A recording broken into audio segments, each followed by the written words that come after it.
Good morning, everybody, and welcome back to the Geeky Leaks podcast. I am Liam. And I'm Josh. And this week we got a whole bunch of random stuff to talk about. This week's weird. Like, we normally we do a lot of hardware stuff and then games, but like there's a really nice progression and a good mix of stuff this week. It's cool. Yeah. Like we're going to start off with hardware. We'll get to that in a sec, but yeah, we got hardware. We got like companies being transferred and bought out by other companies. We got some pretty cool game stuff at the end. Another PSA, sort of. Yeah. Yep. But, yeah, good stuff. Just a good mixed bag this week.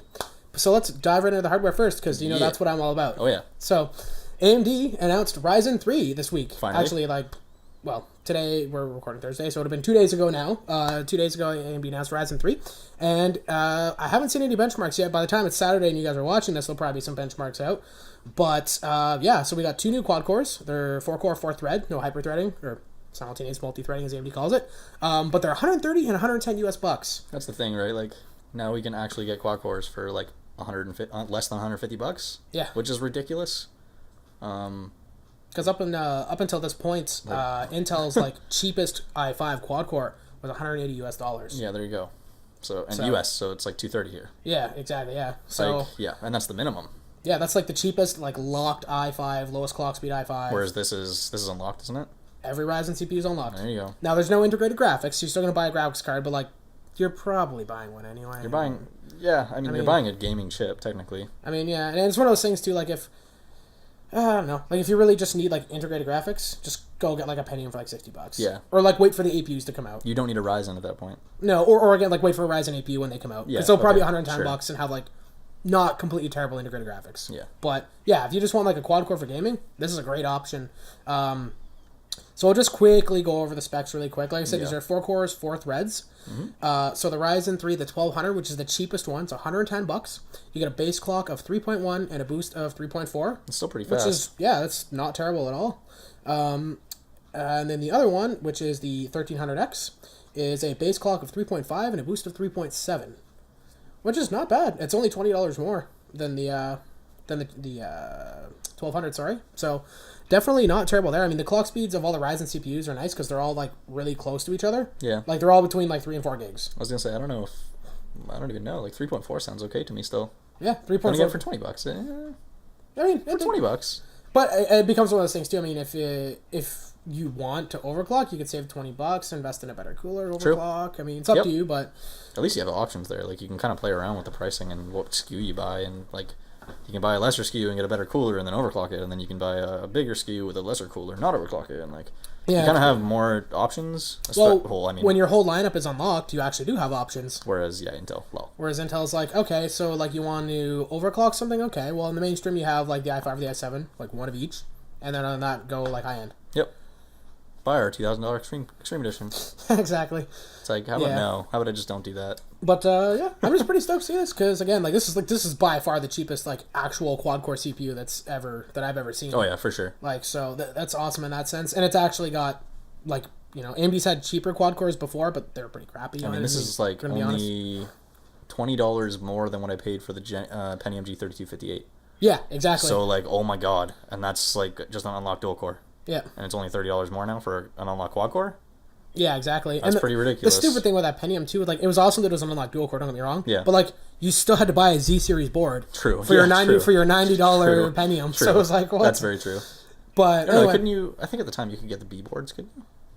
I could be wrong, but I'm pretty sure, like, as far as I know, overclock is only supported on Z-Series officially. I think at the time, though. You might have been able to... I think in the Z87 and the Z97 series, you could overclock on B-Series motherboards. Yeah, but you could overclock, but you couldn't overclock the core speed. You could only overclock the multiplier. Or not the multiplier, there's 2 things you can overclock. There's the core multiplier, and then there's, like, the offset. The block frequency? Yeah, the BLCK, yes. Yeah. So you can overclock with the BLCK on B-Series boards, but you can't actually go in and put, like, multiplier to 4 point something. Okay. Yeah.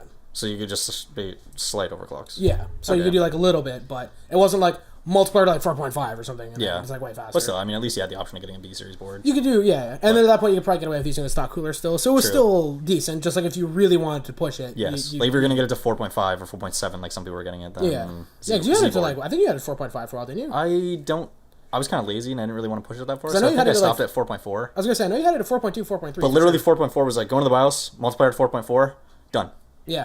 So, like, no voltage, no nothing, just 4.4. Yeah. I think that's what basically I just got lazy and I didn't want to mess with the voltages, but I'm pretty sure, like, everyone wanted to overclock that, so it was very obvious what you could put the voltage to, and you'd immediately get ridiculous performance. Yeah. But I think it was, like, 0.1 or 2, or 0.001 or 2 volts.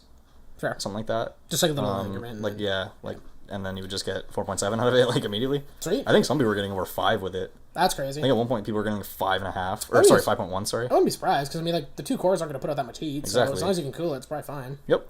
So. Yeah. Anyway. Ryzen 3. Yeah, Ryzen 3. Yeah. I'm interested in this. This is probably going to be my new thing where it's like, I want to play games, and I want a not terrible, like, but, like, cheap CPU. It's like, just get, like, the Ryzen 3 1200. Yep. Because, like, it's literally a quad core, and it's like 3.5. Yeah. So. Yeah. Anyway, really quickly, one more AMD story. So this was something we didn't think was going to happen. The Wraith Max cooler. AMD has the 3 Wraith coolers now. There's a Stealth, the Spire, which is basically just a slightly beefier version of the Stealth, and then the Wraith Max. The Wraith Max is the one that we saw in like all the promo shots for Ryzen and in like the OEM builds like Dell or Alienware and stuff like that. Now it's actually apparently coming for sale. Cool. Which is sweet. It's good for up to 140 watt TDP proc. Which is crazy. That's actually huge. Yeah. So, I mean, I'm assuming that 140 watts is going to be, like, hot. Yeah, well, it'll probably be, like, 80. You know, or, like, just before, you know, that thing looks tiny, considering that it'll do 140 watt TDP. Mm-hmm. Yeah, no, it's a decent it's a decent cooler. But the only thing is that apparently it's going to cost $60. Okay, that's a little pricey. Yeah, which is, like, almost double the price of a Hyper 212 Evo. Which is probably better. Which is... I don't know about better, but certainly like very close and comparable. Mm-hmm. So, I mean, if you're really, that's a tower cooler though. I feel like it would perform better, but yeah. Well, this thing is really dense. You got to remember, like this thing is still reasonably tall, and it's got quite a few heat pipes in it as well. I guess you'd have to think about noise too. If a noise is a factor for you, I guarantee really that this is going to be louder than the 212 Evo. Probably. I would imagine. I don't know for sure, but the big seller I think for this thing for a lot of people is going to be like, hey, obviously if you're a big AMD fan, then sure. But 2, I mean. The RGB ring looks nice or whatever. I mean, yeah, true. Like, because these are all except for I think some of the Stealths are, but the Wraith Spire and the Wraith Max, these are both RGB. I'd be curious to see how tall it is for one. There's probably dimensions. I just haven't looked them up, but I'd be curious to see how tall it is, and to see how it stacks up with like the Noctua. I think it's like the L9i or something stupid. Don't quote me on that. But it's like Noctua's very slim, low profile cooler. I'd be curious to see how it stacks up to that, because this looks like something that you could stick in an ITX build and not have to worry about space. It's taller than you think. Okay. It kind of just looks like a brick though. Like it kind of just it's very square, but it's probably about yay tall. Wow. Yeah. Okay. Yeah. That's really tall. That's much taller than I expected. When I saw benchmarks, like somebody was benchmarking this cooler when Ryzen first came out, this thing's like right up there almost with 212 Evo. Like it's tall. It's not like quite, it's like the size of this mic. It's not quite as tall as 212 Evo, but it's also wider. Okay. Because 212 Evo, right? 212 Evo is about this wide, but it's tall. Interesting that we'd see a design where the fan's on the top at that point. Yeah, well, it pushes air down and across. Yeah, that's just like we haven't seen that if it's that tall usually. You know what I mean? Like usually if it's that tall, they just go to a tower style. Yeah. But yeah, I mean, interesting. It's weird. I've never seen something like that. Yeah, but it's a decent cooler. But again, for $60, it's still a tough sell. True. The fact that it's LED and RGB. Okay, cool. Yeah, let's make it looks nice and all that. But that's really probably where the justification comes in. If you want like a nice stock cooler that's RGB. Yep. Exactly, and like if you're an AMD fan, it'll look awesome in an AMD build. So. Then again, I mean, there's probably not much that compares to it at $60 for like RGB, like you know what I mean. Other than RGB, like if you want RGB, then not really. But like if you want better cooling, yeah, it gets wrecked. Yeah, 100%. Like you just want cooling. But if you want RGB, then yeah. If you want looks and cooling, then this is decent. Yeah. But yeah, if you want like decent cooling, it's like I'm pretty sure.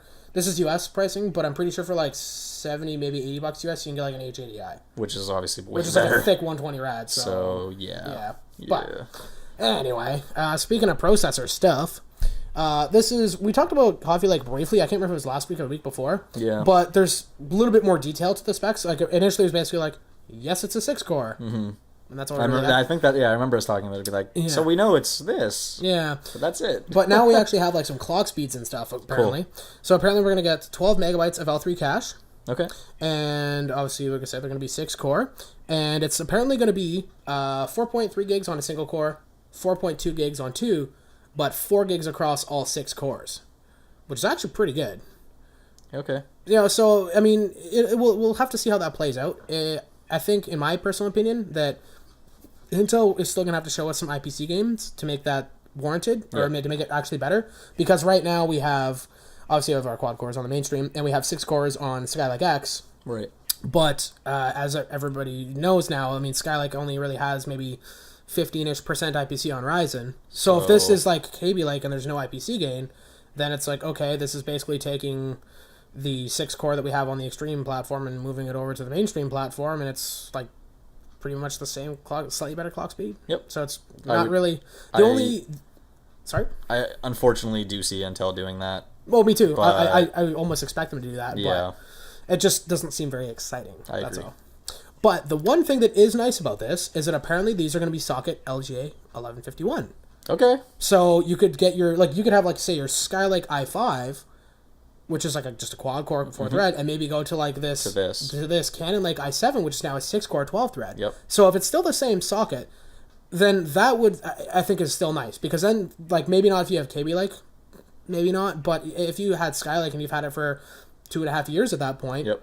Now you actually holy crap, you can actually have the Intel motherboard for more than 2 years and actually have an upgrade path. Holy crap! Yeah, the justification becomes more legit at that point, because like you said, if you had a 2-year-old proc and then you can now get a 6-core that's 12 threads, and you're coming from a quad core, that's a pretty good jump. Yeah, that's actually almost worth it. And the clock speeds are reasonably good. Yeah, clock speed 4 gigs across all 6 cores is definitely nothing to scoff at. That's definitely decent. It's just when you compare it to something like a say a $220 Ryzen 5 1600X that comes with a good cooler you can overclock on to almost 4 gigs on 6 cores. Yep. It's kind of laughable. It's a step in the right direction, Intel, but you're not there yet. It's just unless maybe like I said, they have some good IPC gains. Maybe it's hey, we have another 10-15% IPC now. It's okay, that helps a lot. So we'll see. I just thought it was interesting to kind of point it out. We got some more detailed specs, so it'll be nice, like we said last time, to actually have 6 cores on the mainstream, because they're super duper overdue. Yes, they are very overdue. And anyway, speaking of things that are faster. Yeah. USB 2. Or USB 2. USB 3.2. I mean, this is going to be USB 2. USB 2, yeah. So fast, guys. It's the best. So many megabits. Okay. Anyway. I don't know. We're going to go on a rant on this one, because USB 3.1 Gen 1?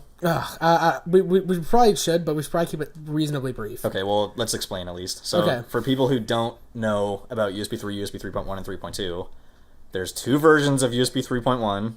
We had to double check this because it's so ridiculous. We were like, "What? This doesn't make any sense." So we have to double check here. Yeah. Basically, USB 3 is non-existent now, kind of. It's been rebranded, and now it's called USB 3.1 Gen 1. But then there's USB 3.1 Gen 2, which is faster. Yep, twice as fast. Than USB 3 or 3.1 Gen 1. Mm-hmm.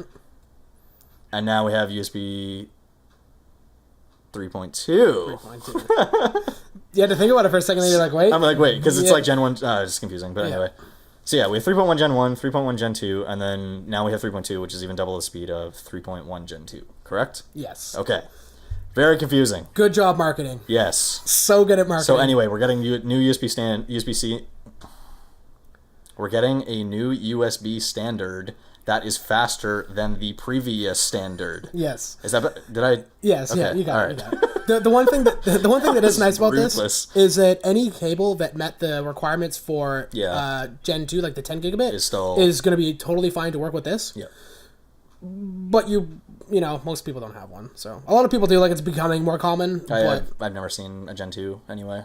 But I mean, more often than not, cables that are used with the not always, but more often than not, the cables used with USB 3.1 Gen 2 are the cables you would use for a Thunderbolt connection on a laptop or something. Yeah. Or I guess on a Mac maybe. I was gonna say that the only thing that's Thunderbolt that's Type C right now is the Mac, isn't it? Or no, there's a few other things. There's quite a few laptops now that have that. But, okay. I've also seen NASs now that have it. We just I just ran across a Promise Pegasus or whatever you call it. Is that what? Yeah, I think that's what they are. I think so. Yeah. A decent NAS, and that's now Type C Thunderbolt, so that's kind of cool. At least they're moving to it, right? The issue with Thunderbolt for NAS is it's just not very long range, obviously. Oh yeah, it's very short. It's literally my computer is here and my NAS is here. Oh yeah, but it's so fast. Yeah, yeah. Well, the way around that though is you can get CalDigit has this. I don't know what it's called. It's like a signal booster basically. Or? No, it's basically. I mean, I guess sort of, but basically you come out of your NAS through Thunderbolt into this other pack, if you want to call it, or another device, and then that device turns it into PCI Express. So then you can just do PCI Express, and it's like it literally looks like an M.2 port, and it's like a locking connector. You push it in, and then it's like it automatically locks, and you have to like pull the tab to get it out. Okay. And it's PCI Express based. Okay. So then you can have, I think it's 3 Thunderbolt into this device, and then you have 2 PCI Express out. Okay. And then you just go to a card that comes with the thing, you install the card in your computer, and then you essentially jack it into that. So like what? Like how can you run those cables for long though? It's longer than Thunderbolt. I don't know how long they'll go, but it's just a way around. It's not like 6 feet. Exactly. It's a way around that it's sort like, of limitation. Hey, I can actually have it in like the other room next to me. And then it also adds the ability to add more NASs onto a single signal. So you can have like multiple drives on the signal. Like we have I think 4 or 5 NASs hooked up to they're huge as well. Like these CalDigit machines are like this big. Fair. And they have like I think 6 hard drives in them each. And then we have like 4 or 5 of them, and they'll all run to multiple of these boxes because these boxes only support a certain amount of inputs. Right. And then they PCI Express out into a computer, and then we can. That's cool.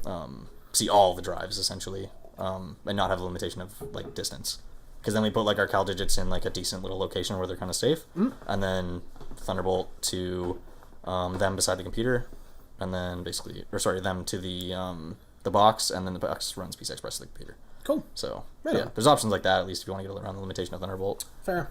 But, so it'd be interesting to see USB standards. I want to see this implemented everywhere, because fast USB is always better. I would be down for 20 gigabit per second everywhere. Yeah, it's so funny, too, because, Thunderbolt obviously is way more different than USB, but it's just funny because everybody's like, oh, man, USB 10 gigabit and that. Now it's like USB 20 gigabit, and it's like, man, Thunderbolt 10 gigabit's pretty old now. Yeah. like Thunderbolt 40 is 40 now, isn't it? Yeah, Thunderbolt 3 is 40, and Thunderbolt 3's already been out for a couple of years. Yep. So I'm pretty sure they're trying to move on now already. Yeah, well, they're working on it anyway. It's not announced yet.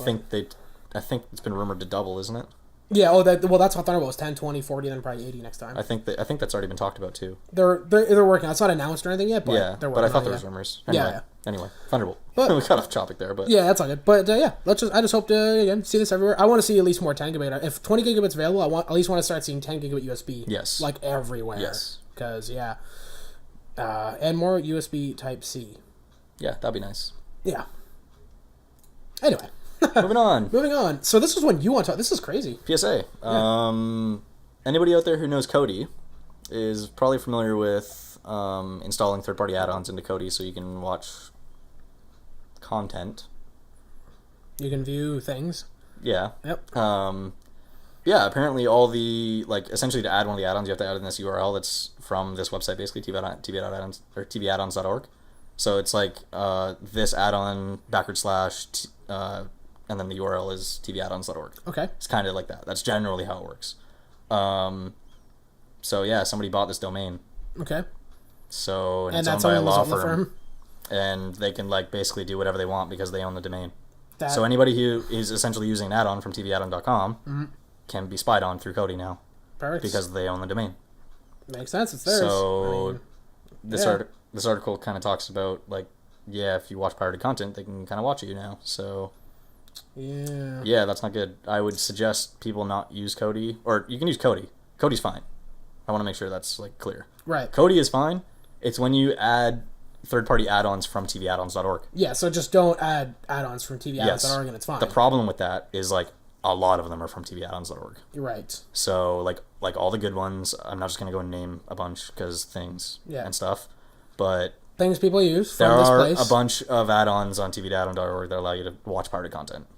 So and they can. You might consider not using them. Yes, so they can basically watch you and know that you're watching pirated content now. So, just saying, PSA, I would not use any TVAddons.org stuff anymore. Yeah, fair enough. I'm going to be telling my friends and family to not use Kodi anymore, really.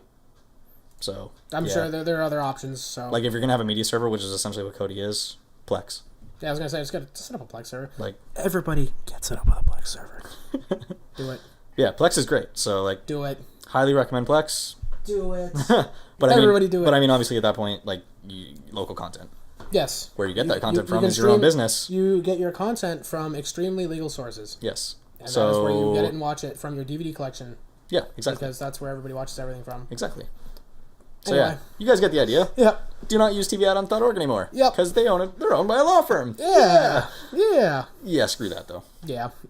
Speaking of screw that, Microsoft, man, This isn't even like, this is just one of those things where, like I said, it's like a make work project, right? Like, what are you guys doing? In case you guys don't know, this has been like a big thing in the news this week. Microsoft is taking Paint out of Windows. Now everybody's been like, there's been some articles that are like, Microsoft is killing Paint. They're not killing it, but what they're doing is they're removing it from the base Windows install. So newer Windows 10 images, I don't know if this applies to Creators Update. I didn't check on that. I don't think it's this one, but probably like any future major updates to Windows will not be including Paint in a fresh install. You will be able to get it for free in the Windows Store as a download, which makes me wonder why they would bother taking it out at all. Exactly. Because why would you like I said earlier, if you're going to take it out and be like, guys, we're giving it a major overhaul, it's going to be way better. This is like reasonably legit software now. We're going to charge you a small fee or something, but like it's actually decent. It's going to be in the Windows Store. It's like, okay, like it kind of sucks. I miss like, our RP Paint, but like whatever, at least it's going to be better. Yes. This is literally like, take it from here, put it over here. It's still free. You can still get it. That sounds like a make work project to me. And at that point, it's like, Windows, are you fucking serious right now? Yeah, like, don't take any of the crap that we actually want gone. Yeah, like take out crappy photos, like the Photos app. Come on, like nobody uses it. Like so. Seriously, take out the Groove Music app because it absolutely blows. Yeah. You couldn't even hold back. Yeah. Like Like, it's so bad, and then they do something stupid like this: remove Paint, something that actually people use. Yeah. Like, it's not very... I mean, once you have Photoshop, you don't go to Paint very much. But literally, I have Photoshop, and I've still used Paint for things. Yeah, because it's just easy and it's quick. Because, I just want to crop a photo. I'm not going to open Photoshop for that. Yeah. Like, it's going to take... I'm going to drop it into Paint and crop a photo. It's going to take 10 seconds to open, or it can just be like, right-click, open with Paint, crop, done. Yeah. Save. Exactly. Like... So, let's have a quick few moments RIP Paint. Like, legit. Moment of silence. Yeah. Lol. That's just sucks. It's been in Windows for longer than me and you have been alive. Oh, yeah, true. Like, that's crazy, man. Yeah. Like, what did it say? 32 years. Okay. Damn. Like, that's crazy, man. Like you said, I just don't understand why it's going to be a free download. It's a make work project. It's a make work project. Like, there's no reason for it. I'm sorry. It's like... Do something that we actually want you to do, please. Yeah. Like, how about you test your patches before you release them? That'd be nice. It'd be nice if my computer didn't brick when I tried to install the Creators Update. Yeah. That'd be really nice. Yeah. I'd like to not be in a boot loop. I remember when I installed not the Creators, on the Anniversary Update. I was boot looping. Oh my god. Yeah. Well, why would you test anything? Anyway, I'm going to start going off. Anyway, this one's going to be quick, but Realtek has actually updated their audio driver codec for the first time in, like, I think a trillion years or something like that. Since I've been building computers, I haven't seen an update for Realtek audio. So yeah, we need to kind of look into like some more of the details and stuff. But it's a big update. Like 413 megabytes is like huge. That's what you said. I didn't even notice. I was like, oh, cool. Like Realtek update. Like sounds good to me. I'm down for better audio or like just essentially updated stuff, or maybe some new features. Who knows? New codecs, blah blah blah blah, all that stuff. But like 400 megs. That's huge, man. That's massive for a driver. Yeah. Like, even our video drivers aren't that big usually. Yeah. Like our video drivers are what, maybe 150 megs? Like maybe 2. I've seen some that are like 250, but that's... And it's usually like a couple new titles came out or something.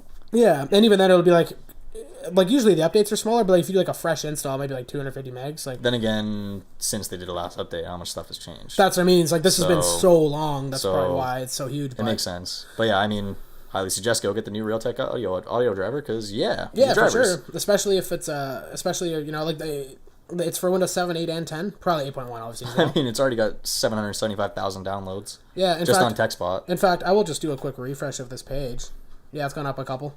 Yeah, so it's still gone up a few. 775,000 downloads already. Yeah, so definitely check that out. Worth looking at for sure. And our last few things, as always, we're gonna finish on some gaming. It's just always good. It's just always a good time to talk about. This one's gonna be quick, but Dying Light. If you guys want to play Dying Light, it's freaking awesome. Oh yeah, highly suggest Dying Light. If you guys like killing zombies and like running around like crazy parkour style, like jumping over cars, sliding under stuff, and just having a grand old time, Dying Light is awesome. Basically, if you guys have never played it, the best way to describe Dying Light, if you like Mirror's Edge, and you like Dead Island, it is literally the combination of those two games. Pretty much, yeah. Like it legitimately seems like they have mechanics from both games. And like when we say combination, it's like you have like obviously the parkour style of Mirror's Edge and everything, but like you got like all the crafting from Dead Island and stuff in there as well. Like, you craft your weapons, you put like crazy like now my machete has electricity on it. Exactly. And it's really even better than Dead Island was. It's like Dead Island 2 in terms of... Yeah, which we're still waiting for, but... It basically is like that in terms of the progression they made in terms of the crafting. Yeah. But then... Well, I think that's what this originally started as. Was Dead Island 2. Was Dead Island 2. And then eventually they're like, this is not Dead Island 2 anymore. And Dead Island 2 is now still being made. Yeah. But this, I think, initially started as Dead Island 2, and then they're like, no, we got like our own thing going on here. Like, cool. But yeah, so anyway, the reason we're talking about this is because for free, there's some new updates coming. There's going to be some new enemies, some like really heavily armed soldiers in a place of the game called Old Town. If you guys haven't beaten it, or if you have beaten it rather, you'll know what I'm talking about with Old Town. But there's gonna be some crazy new soldiers in there. They're gonna be like heavily armed, heavily armored, all that.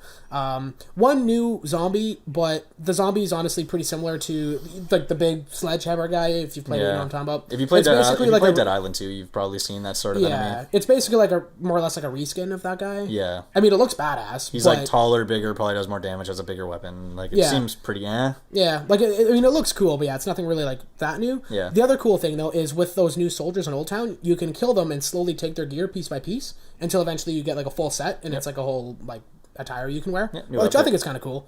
And there's also a new weapon that you can get from them. I forget what it's called. It's something machine gun, but some new beast machine gun. Yeah, it's like it's one of their guns basically you can get from killing them, and it's probably like a really beast. But this is all free stuff, which is why I mention it, because I always like to see free cool DLC for games. Because like more often than not, it's like, oh, there's a new gun, $3. It's like, why would I buy that? Oh, there's a new map, $5. Oh, there's like, okay, maybe not new enemies, but like new most things, give us money. Yeah. Anybody that's like, hey, we got some free new, and this game's 2.5 years old. Yeah, and they're still giving like, we got some new free stuff. It's like, cool. So I'm always down for that. Yeah, man. But speaking of new stuff, this last one, GTA 6. Okay, like we obviously know. Rumored. Well, kind of rumored. Well, I mean, like it's pretty safe to say that GTA 6 will happen at some point. Yes. But what we have here is there is a stuntman or a motion capture individual who has done some work for Red Dead Redemption 2. But now on his resume here, you'll see there's this listing for Grand Theft Auto 6.